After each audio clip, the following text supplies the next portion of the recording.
Oman সরকার বাংলাদেশি নাগরিকদের জন্য ভিসার ক্ষেত্রে সাম্প্রতিক নতুন কিছু ইতিবাচক সিদ্ধান্ত ও শিথিলতা এনেছে। ১.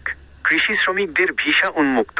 সাম্প্রতিক সুখবর, ওমানের শ্রম মন্ত্রণালয় ও রয়্যাল ওমান পুলিশের অনুমোদনক্রমে বাংলাদেশি কৃষি শ্রমিকদের ফার্ম ওয়ার্কার্স জন্য ভিসা আবেদন প্রক্রিয়া আনুষ্ঠানিকভাবে শুরু হয়েছে। কোটা প্রাথমিক পর্যায়ে প্রায় ৫,০০০ বাংলাদেশি কৃষি শ্রমিক নিয়োগের অনুমোদন দেওয়া হয়েছে।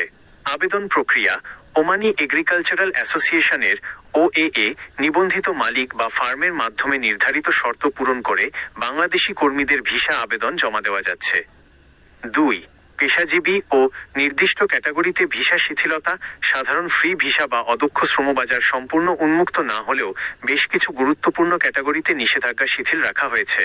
পারিবারিক ভিসা, ফ্যামিলি ভিসা। ওমানে কর্মরত প্রবাসী বাংলাদেশিরা পরিবারের সদস্যদের আনার জন্য আবেদন করতে পারছেন। দক্ষ ও পেশাজীবী ভিসা, ডাক্তার, প্রকৌশলী, শিক্ষক, নার্স, হিসাবরক্ষক, অ্যাকাউন্ট্যান্ট এবং সার্টিফাইড ইনভেস্টরদের জন্য ভিসা প্রক্রিয়া চালু রয়েছে।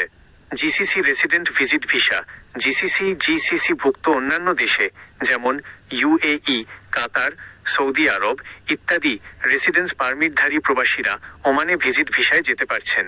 অফিসিয়াল ও high income tourist visa, official delegation ও উচ্চ আয়ের পর্যটকদের জন্য ভিসা প্রযোজ্য।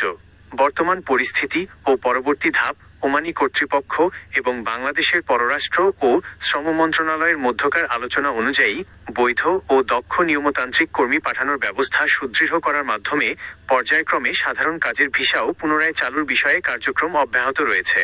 ভিসার জন্য আবেদন করার পূর্বে অবশ্যই ওমান পুলিশ ROP বা ওমানে বাংলাদেশ দূতাবাসের অফিসিয়াল চ্যানেল থেকে সাম্প্রতিক শর্তাবলী ও প্রয়োজনীয় কাগজপত্র নিশ্চিত করে নেওয়া উচিত।